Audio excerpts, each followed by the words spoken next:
Venerable Chair, Excellencies, ladies and gentlemen, brothers and sisters in the Dhamma. Dharma to be both. I would begin by saying that it's not a good time to speak at two occasions. First one, when one is hungry. The second one is when one is full. But it is unavoidable for me as I have been delegated from the morning session to the afternoon session.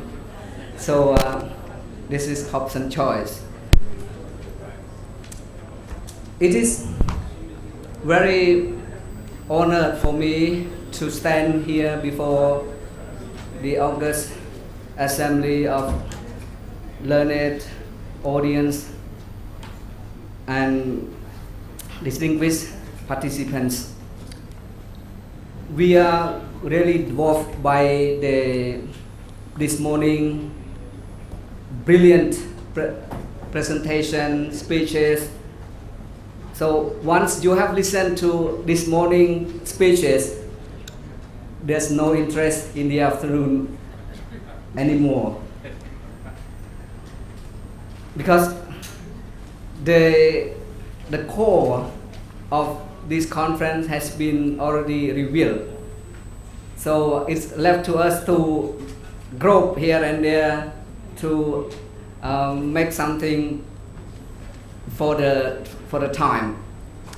But I hope that you all will bear with me, with all of us, with the session that we begin this afternoon before lunch. We have in fact 2 afternoons. For the Venerable monks, we have 1 afternoon already. And we had lunch earlier. And then the second lunch for you all gentlemen, ladies and gentlemen. This conference could not have come at a better time than this, for the whole world is being increasingly plagued with political unrest, terrorism, conflicts, armed conflicts, as well as material conflicts and physical and spiritual conflicts. There are everywhere insecurity, uncertainty, insurgency in many parts of the world today.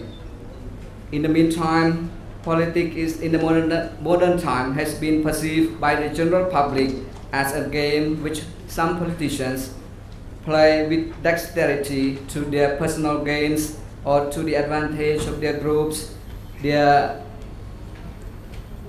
parties on the one hand.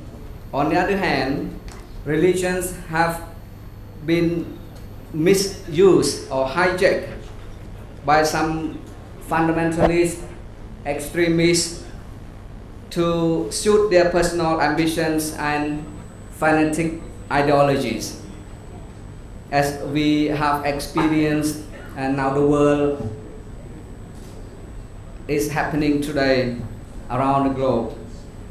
As much as people would like certainly to see politics as a respectable profession where politicians are more sensitive to the needs and suffering of the people at large, they also expect religious people to honestly follow the true teaching of their respective religions and in turn guide them towards meaningful and prosperous lives.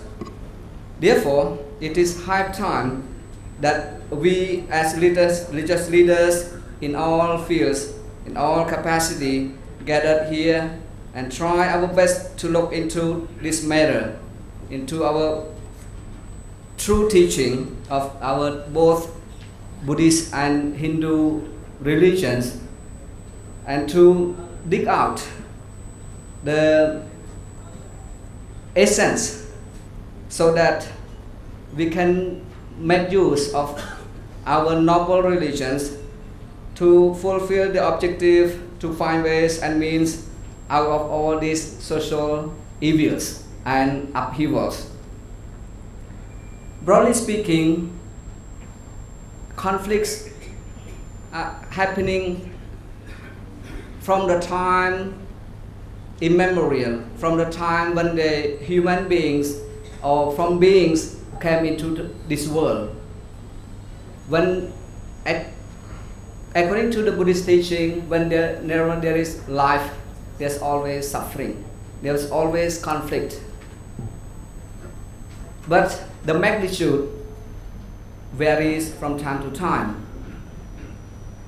It depends. As this morning we have heard the Most Venerable Ravi Shankar said that most of the human history covered with conflicts and war.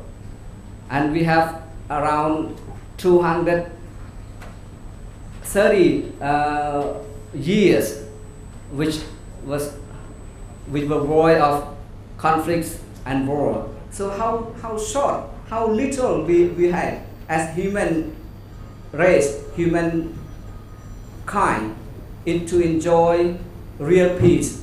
But that may not be the real peace in the real sense, because there may be the absence of the manifestation of armed conflicts, but there's still conflicts in some other forms. So as life goes on, conflicts arise. This is the nature, this is the phenomenal reality. But according to Buddhism, we must try to reduce and to finally eliminate the conflict, especially the mental conflict, because according to Buddhism there are two main categories of conflict. There's physical conflict and the mental conflict. There may be most of you or many nations enjoy physical peace, which means the absence of wars and armed conflicts.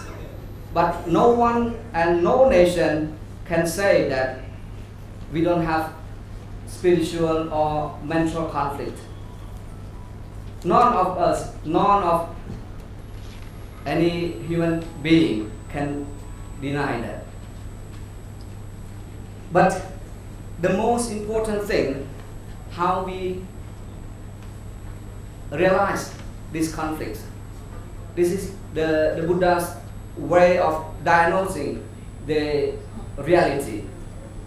How we go to the root of this conflict in order to find the remedial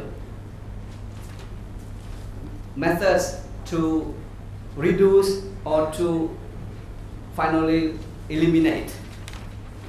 So as revealed in the Four Noble Truths, we have to go to the root of the conflict and then find the causes of the conflict and what the ways any possible to eliminate the conflict, and then the prescription. What are the prescription for the avoidance of conflict? It is hard for all of us, for any of us, to eliminate conflict. As I mentioned at the beginning, that from the time the beings came into this world, conflicts arose.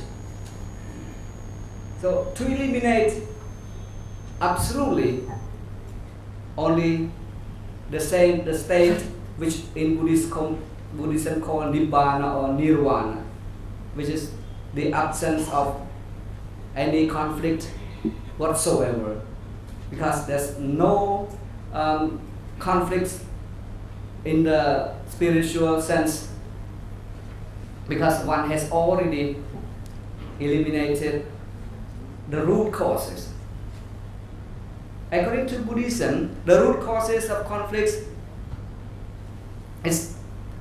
starts with the mind. When the mind is polluted, conflicts are there.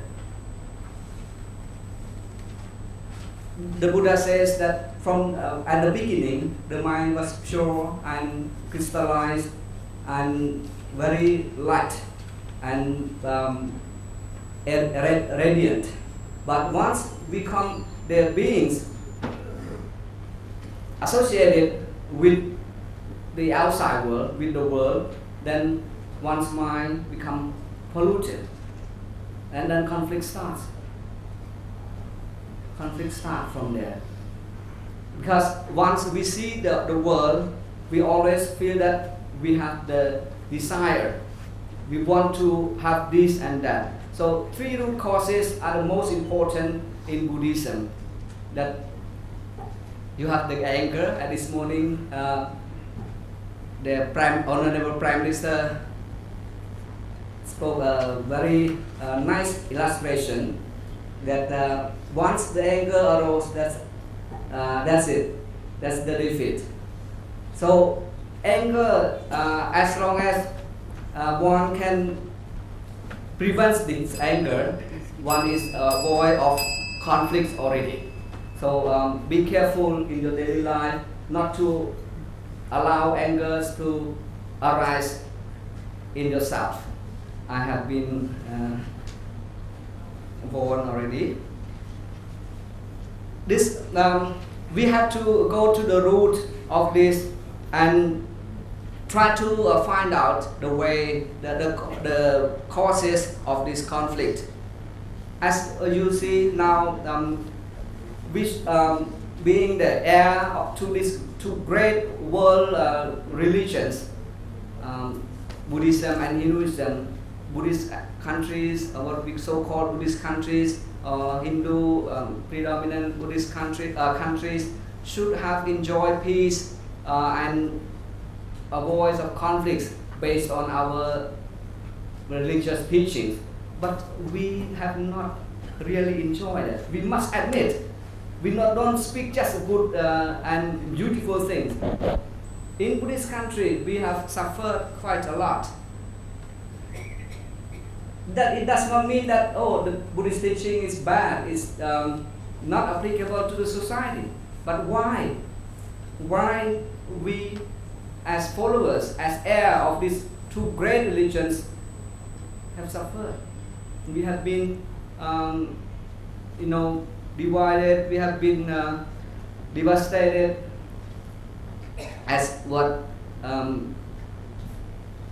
the Swami Vivekananda said, that India had failed for the over 1,000 years to be ruled by foreign forces, because India had never made use of the 2 important religions which India had created, had produced.